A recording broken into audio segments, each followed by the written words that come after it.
Hey guys, what's up and welcome to a new Tesla update video. So as usual, let's get into it. Let's look at Tesla. Let's see what in the hell is happening in this damn market today and what we can expect moving into to close off the week tomorrow and potentially even next week. So man, I really thought this week would be a really solid bounce of a week, but man, clearly it wasn't. This was just a lot more painful than I expected. I expected some pain at the start, but this was a lot more than I expected. I will admit, I didn't think it would be this bad. But nonetheless, I think it presents not financial advice, some fantastic opportunities. But nonetheless, so essentially today, Tesla ending the day down barely anything at all, pretty much flats actually, down 0.8%, which is not bad actually, considering it was down like substantially more, all the way at 681, which is insane. Now the biggest thing to note today, guys, by the way, 728 was the final closing price per share. 44 million, almost 45 million volume today. That is like pretty much double what is already, that's like double already, like slightly above average. It's more than double the average, roughly, because the rough average is about 20-ish, maybe 21 million, you know, something like that. This is just slightly over double that average volume of traded shares, which is interesting, really interesting. So the fact that there was that many shares traded and Tesla ended green.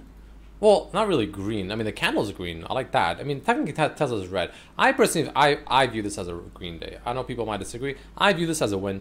I view this as a green day because the candle is green. So we ended up closing higher than we opened, which I think is a good sign, personally. But nonetheless, let's talk about it. So crazy volume today. Most likely had a bunch more margin calls as the market opened in the morning. You can see just a straight flush of red with pretty significant volume. You can see here, this is like 300k volume per candle roughly. So that's pretty impressive. That's pretty ridiculous, right? That is a lot of that is a lot of volume to you know, talk about there. So that's probably why the drop initially happened across the market, I believe, as well, actually. Yeah, so across the market. Now, what can we expect from this? Like, what does this mean, right? What does this mean for Tesla? Like, are we finally going to bounce? Are we finally going to start moving up? I honestly believe so. Like I said in yesterday's video, I personally believe that, you know, ideally it would be nice for 725-ish to hold. But I did say how 700, that thing better fucking hold. Like, that thing better be holding. And, you know, there was a bit of panic here at the start. You know, a little bit of a worry situation. I actually wasn't watching this because I had to go take my cat to the vet to get her like yearly checkup and stuff, so I wasn't actually even watching this personally. But I don't really care that much because the thing is, like, I'm so confident right now in the fact that we're probably gonna get some form of bounce that I'm not even sitting here staring at the charts as much right now, mainly because I'm just kind of letting it play out. I'm just kind of letting the market do its thing, just get all the margin calls out, you know, all that kind of stuff. Just, you know, just flush it out, just flush it all out, and then you know, we'll go from there. So that's essentially what I believe is happening. The fact that we ended above 725 as well is actually not too bad. I'm actually quite happy with today's price action. I'm happy that we reclaimed 700 and we held it. I'm very happy about that. I'm very happy that we also even went back above the 725 level as well. Ideally 730 would have been better, but not bad. So I'm very happy about all of that stuff right there. So overall, I'm pretty satisfied with today. Now, this doesn't mean that we're going to suddenly rocket. We might. But I don't think that means we're going to suddenly just rocket, because we did get rejected directly at the 760 level, which is a pretty important level to break first. Personally, I wouldn't be surprised if we have maybe a couple of days of consolidation. You know how, like, when we went all the way up here, we kind of consolidated, or when we went all the way down here, we kind of consolidated, or when we did this massive drop, we had some consolidation for a few. I think something like this will happen here, roughly, give or take, like around this general level, you know, the 760 to like 700 general level. Most likely probably like 725 to 760, maybe for lucky 780. But I believe somewhere in that level, we will probably consolidate a couple days or so, you know, maybe Friday, Monday, something like that ish.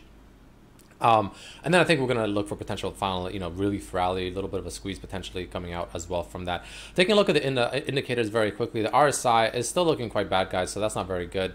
You know, that's not ideal necessarily. You, of course, also have the MACD, which isn't still looking all that great. So let me go ahead and open that up really fast here. Oops, I need to remove another indicator quickly. So I'll move out away the moving average. 200 moving average is all the way up at 900, by the way, guys.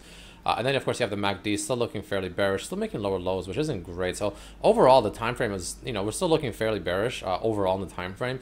That needs to still flip. on the daily specifically. So we'll see what happens with that. But taking a look at the 1 hour, I still think 1 hour is not looking too bad. We're still making a bullish divergence in my opinion. I think we finally potentially, fingers crossed, I think this might be the short-term bottom. We'll see what happens from there. But I do think that we won't go lower than this anytime, like, you know, relatively soon.